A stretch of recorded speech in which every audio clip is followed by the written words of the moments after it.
So one of the things we have been looking at and we've been advised to look at by people is whether we should deal with the principle of government stability and effectiveness.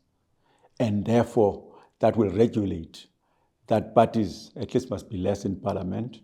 And secondly, we avoid this thing of these weak coalitions.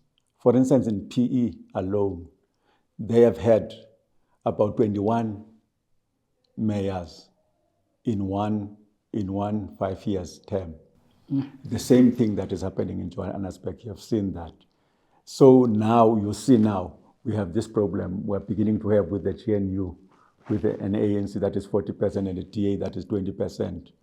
And today they say, we'll walk out. Tomorrow, no, we are back. No, we told the Americans, we forgot, we sorry, we didn't tell them. All those things. So we have to look at that. One of the things, for instance, in terms of constitutional electoral systems, we've been asked to look at the question of a threshold. Do we need to introduce a legal threshold in our system? Some have suggested 1%. And I can tell you now, out of the 18 parties that are in parliament, if we were to introduce a legal threshold of 1%, there will remain eight parties in parliament. 10 who are there didn't even get 1% of the vote.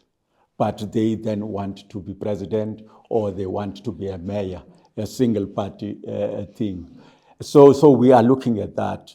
But there is another way, of course, of doing quotas, which is a current way, a natural way, where we ask, what are the valid votes that have been collected? What are the number of seats that are provided by the Constitution 400? And we simply divide those valid votes with the number of seats that are there, and then it gives us the percentage that must actually, or the number of voters that must constitute a seat. So that is the things that we're looking at and discussing and checking.